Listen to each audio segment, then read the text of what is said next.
Hi friends, அனைவருக்கும் வணக்கம். எல்லோரும் எப்படி இருக்கீங்க ஃப்ரெண்ட்ஸ்? நல்லா இருக்கீங்களா? இந்த வீடியோவில் நம்ம வாழைப்பூவை ரொம்பவே ஈஸியாக எப்படி சமைக்கிறதுன்னு சொல்லி பார்க்கலாம். சமையல் முடித்த அப்புறமா நான் அடுப்பில் இந்த மாதிரி காலையில் டைமில் டிஃபன் முடிஞ்ச உடனே அடுப்பில் இருந்த நெருப்பில் நான் இந்த பூவை அப்படியே போட்டுட்டு அது மேலே இன்னும் கொஞ்சம் நெருப்பையும் அள்ளி வச்சுட்டேன். இப்போ ஒரு 1 ஹவர் கழித்து நான் எடுத்து இதை சமைக்க போகிறேன். இந்த மாதிரி செய்யாமல் உங்களுக்கு அடுப்பு நீங்கள் வீட்டில் அடுப்பு யூஸ் பண்ணல, கேஸ் தான் யூஸ் பண்ணுறீங்க அப்படின்னா கேஸில் நேரடியாக அப்படியே ஸ்டாண்டில் வச்சு நம்ம அப்படியே சுட்டு எடுத்துக்கலாம். சுட்டு எடுத்து அதுக்கப்புறம் அதை வெளியே எடுத்துகிட்டு இந்த மாதிரி நம்ம அந்த பூ மட்டும் தனியாக எல்லாத்தையும் பிரித்து எடுத்துக்கலாம். இப்படி அடுப்பில் நல்லா சுட்டு எடுத்த அப்புறமா நம்ம அந்த மேலே இருக்க தோலெல்லாம் ரிமூவ் பண்ணிவிட்டு அது உள்ளே இருக்க பூவெல்லாம் எடுத்து வச்சுக்கலாம். ஒரு தட்டில் இது எல்லாத்தையும் எடுத்துகிட்டு மேலேருந்து அந்த பூவாக எடுத்துகிட்டு உள்ளே இருக்கிற பகுதியை நம்ம அப்படியே சமைப்போம் இல்லைங்களா, அந்த பகுதியை அப்படியே சேர்த்துக்கலாம். இப்போ எல்லாத்தையும் கொஞ்சம் கொஞ்சமாக வெளியே எடுத்துகிட்டு வச்சிடலாம். எல்லாத்தையும் வெளியே எடுத்த அப்புறமா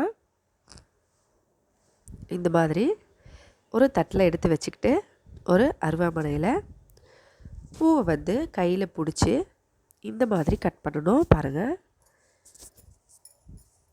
இப்போ நம்ம எடுத்திருக்க பூவை இப்படி வச்சு கட் பண்ணோம்னா அப்படியே இந்த சைடு ஒரு சைடு அந்த உள்ளே இருக்க அந்த நரம்பு பகுதி வெளியே வந்துடும். இதே போல் நம்ம கட் பண்ணணும். நல்லா வெந்த அப்புறமா இப்படி கட் பண்ணும்போது பூ நல்லா வெந்திருக்கும். அது உள்ளே இருக்க அந்த நரம்பு சரியாக வேகாது. அது சரியாக வேகாதனால தான் நிறைய பேர் அதை ரிமூவ் பண்ணிவிட்டு அதுக்கப்புறம் சமைப்பாங்க. 2 தடவை 3 தடவை நம்ம ப்ராசஸில் பண்ணி வேக வைக்கும் போது கண்டிப்பாக அது ஈஸியாக வெந்துடும். இல்லை வேண்டான்னும் போது நம்ம இந்த மாதிரி ரிமூவ் பண்ணிக்கலாம். பாருங்கள், இப்படி கட் பண்ணும்போதே பூவை இப்படி பிடிச்சிட்டு இப்போ ஒரு 4-5 பூ ஒன்றா வச்சு இப்படி கட் பண்ணும்போது அது உள்ளே இருக்க அந்த நரம்பு தனியாக வரும். நம்ம அதை அப்படியே ஈஸியாக ரிமூவ் பண்ணிடலாம். இதே போல் எல்லா பூவில் இருந்தும் நம்ம ரிமூவ் பண்ணிக்கலாம். நிறைய பேருக்கு இதை சுத்தம் பண்ண தெரியாது அப்படின்றனால இதை சமைக்கவே மாட்டாங்க. ஆனால் இது உடம்புக்கு ரொம்ப ரொம்ப நல்லது. பாருங்கள், இந்த மாதிரி வெந்த அப்புறமா நம்ம கட் பண்ணோம்னா இது ரொம்ப ஈஸியாக வந்துடும். இதே போல் எல்லாத்தையும் கட் பண்ணி எடுத்துக்கலாம் ஃபஸ்ட்டு. அதுக்கப்புறமா நான் இந்த மாதிரி கட் பண்ண அப்புறம் எடுத்து வச்சுருக்கேன். நரம்பு பகுதி எல்லாமே வெளியில் வந்துருச்சு. பூவை இந்த மாதிரி கட் பண்ணிட்டோம். இந்த பூவை நீங்கள் எப்போவும் எப்படி சமைப்பீங்களோ அந்த மாதிரி சமைச்சிக்கலாம். நாம் இன்றைக்கி வேறு ஒரு டிஃப்ரெண்ட்டான முறையை பார்க்க போகிறோம். அதுக்கு தேவையான ஒரு 2-3 பொருள் இருக்குது. நம்ம அதை யூஸ் பண்ணிக்கலாம். பூவில் இந்த மாதிரி ஒரு தடவை கலக்கி விட்டுடலாம். ஒரு வேளை நரம்பு இருந்தாலும் அது ரிமூவ் ஆகிடும். அவ்வளோதான். அடுத்ததாக ஒரு 4 ஸ்பூன் பச்சரிசியை நான் தண்ணியில் போட்டு ஊற வச்சு வச்சுருந்தேன். அந்த 4 ஸ்பூன் பச்சரிசியை நல்லா கழுவிட்டு அம்மியில் வச்சுக்கலாம். பச்சை மிளகாய், பூண்டு, உப்பு, மஞ்சத்தூள் இது எல்லாத்தையும் ஒன்றா சேர்த்து நல்லா ஃபைன் பேஸ்ட்டாக அரைச்சி எடுத்துக்கலாம். இந்த மாதிரி நல்லா அரைச்சிட்டு இந்த பேஸ்ட்டை அப்படியே எடுத்துகிட்டு வந்துடுறேன்.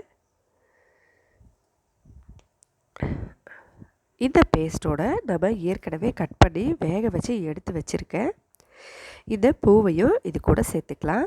சேர்த்துட்டு எல்லாத்தையும் ஒன்றா சேர்த்து நல்லா இந்த மாதிரி சும்மா லைட்டாக அரைச்சோம்னா ரொம்ப ஈஸியாக அரைப்பட்டுடும். இப்போ எல்லாத்தையும் ஒன்றா சேர்த்து வெளியே எடுத்து அதே பாத்திரத்தில் வச்சுக்கலாம். நம்ம ஏற்கனவே மசாலாவை அரைச்சிட்டோம். அதில் இந்த பூ எல்லாத்தையும் அரைச்சி இதோட சேர்த்துக்கலாம். இதை நாங்கள் மிக்சியில் போட்டு அரைக்கும்போது அந்த அரிசியோடு சேர்த்து அப்படியே இந்த பூவையும் போட்டு ஒன்றா சேர்த்து எல்லாத்தையும் அரைச்சிக்கலாம். கொஞ்சமாக ஒரு கைப்பிடி அளவுக்கு பூவை அரைச்சி சேர்த்துட்டு மீதியை நம்ம அப்படியே செஞ்சுக்கலாம். சின்ன குழந்தைங்க சாப்பிடுவாங்க அப்படின்னா அவங்க அப்போ கடித்து சாப்பிட முடியாது அப்படின்னும் போது குழந்தைங்களுக்காக செய்கிறதா இருந்தால் மொத்தமாகவே அரைச்சிக்கலாம். இல்லை வீட்டில் எல்லோரும் சாப்பிட்றதுக்கு இந்த மாதிரி செஞ்சுட்டு கொடுத்துக்கலாம்.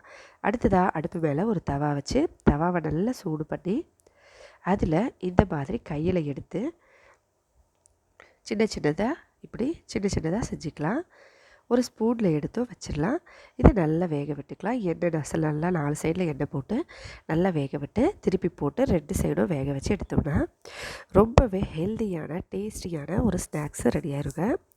வாழைப்பூ சுத்தம் பண்ண செய்ய தெரியாத ஃப்ரெண்ட்ஸும் கண்டிப்பாக ட்ரை பண்ணுங்கள். ட்ரை பண்ணி பார்த்துட்டு மறக்காமல் கமெண்ட்ஸில் எப்படி இருந்ததுன்னு சொல்லுங்கள். வீடியோ பிடிச்சிருந்தா லைக் பண்ணுங்கள், ஷேர் பண்ணுங்கள். நம்ம சேனலை சப்ஸ்கிரைப் பண்ணிக்கோங்க.